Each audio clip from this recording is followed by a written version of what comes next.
Ese es, amigos de Es Diario, el momento culminante en la presentación de León XIV como nuevo Papa de la Iglesia Católica, 267 Papa de la Iglesia Católica, y esa ha sido su bendición, Urbi et Orbi, y también su alocución. Vamos a analizar un poco lo que ha dicho con nuestros invitados. Pablo Ginés, que está por ahí. Pablo Ginés, ¿qué te ha parecido esta primera alocución de el nuevo Papa, de León XIV, desde el balcón de San Pedro? Muy bien, os comento y después me tengo que ir porque mis lectores me esperan. Pero os digo algunas cosas que he visto. Primero, un discurso que ha hablado de ir adelante, de evangelizar, para los que les interesa el tema de la evangelización. Varias menciones a Francisco para enlazar con él. El tema de caminar juntos y de sinodalidad, que es un discurso muy de Francisco y como de continuidad. El tema de ser agustino, eso puede dar confianza a gente más centrista, por así decirlo, y también algunos conservadores. Hablar en español insólito y un guiño a la iglesia en español, y probablemente eso es lo que ha movido a muchos cardenales. Eh, el, la verdad es que ha roto varios tabús. Primer tabú, que no puede haber un papa norteamericano, ha roto un tabú. Segundo tabú, que después de Francisco no podía haber otro papa hispanoamericano, pues ha vuelto a romperlo. Hablamos, ya digo, o es hijo o es nieto de españoles, y eso quiere decir que va a tener que trabajar cerca de nuestra iglesia. Y también pienso que el factor económico tiene importancia. Es decir, creo que va a intentar conectar con la iglesia norteamericana, va a intentar conseguir dinero porque es una iglesia rica, va a intentar cerrar los agujeros del Vaticano, y eso le va a permitir tender puentes entre muchas facciones. Yo creo que va a ir por ahí la cosa. Gracias por haber estado con nosotros, te dejamos libre. Gracias por haber estado con nosotros en este largo programa con motivo de el cónclave y el final del cónclave y la elección de León XIV como nuevo Papa de la Iglesia Católica. Muchas gracias y en otra ocasión, con mucho gusto. Claro que sí, Pablo, muchas gracias por estar con nosotros. También tenemos a Raimón Portillo. Raimón Portillo, has estado siguiendo también esta locución. ¿Qué valoración haces de esta primera intervención ante los fieles y ante el mundo del nuevo Papa, de León XIV? Yo quiero retomar lo que ha dicho el entrevistador anterior. O sea, va a ser interesante en la dinámica global la fuerza potente que tiene el presidente Trump, su liderazgo, y cómo ahora la Santa Sede será gobernada también por un americano con un tinte diferente, pero con un americano.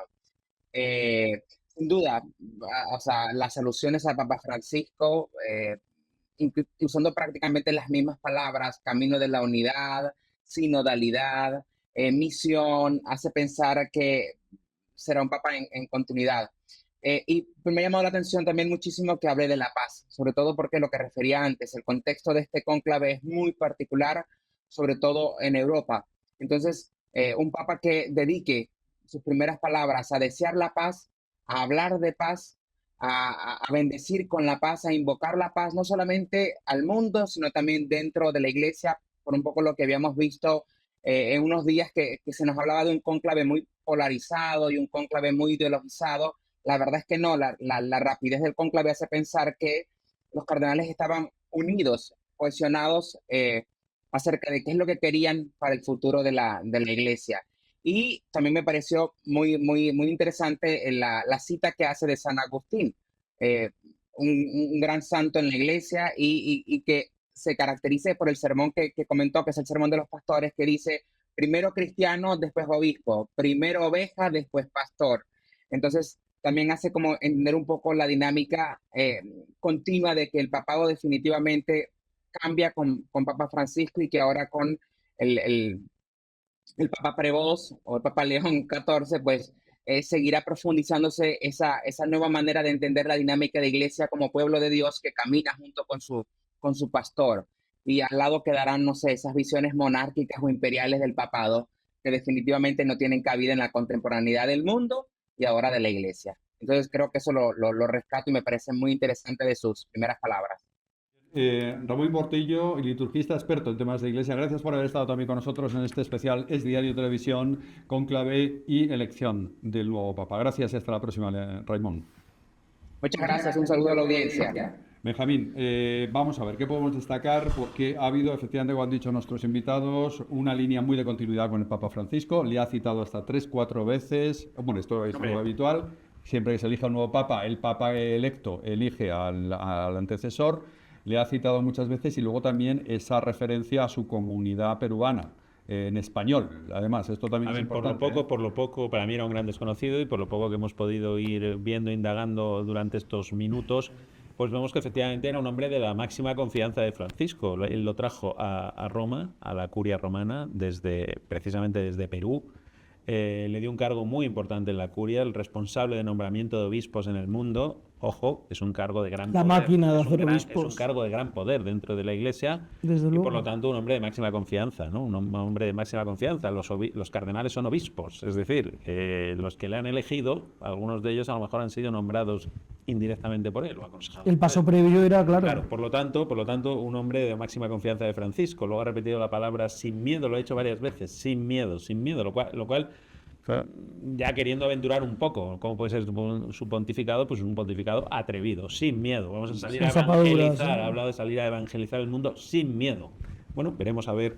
Es un papa muy joven, por lo tanto, pronostico que va a viajar muchísimo. Es el signo de los tiempos. Lo que inició Juan Pablo II, salir de la Santa Sede y ponerse en contacto con el mundo. Un papa tan joven se lo permite. Francisco desde hace tiempo lo tenía muy difícil por su estado de salud. Por lo tanto, apostar por un papa joven significa apostar por un papa viajero también, por un papa muy activo.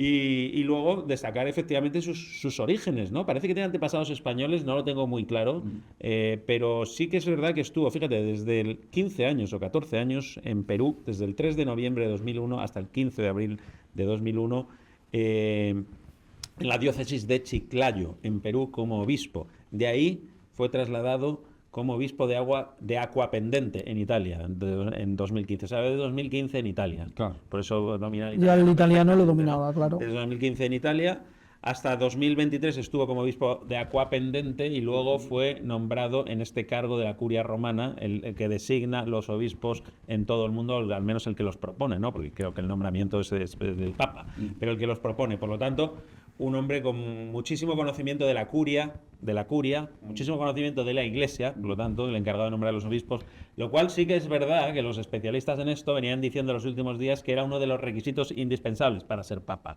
Tú no puedes ser papa y llegar a enfrentarte a una situación desconocida para ti, que no te conozcan ni que conozcas a tus cardenales, a tus obispos por el mundo. Este hombre, yo creo que en ese sentido, por su cargo que lleva desempeñando desde 2023, pues tiene que conocer muy bien las interioridades, ¿no? de la curia romana, de los obispos en todo el mundo, y un hombre conocido. Supongo que por eso también le habrán elegido a él. O sea, mucho que ver, el gran conocimiento que puedan tener sobre él, ¿no?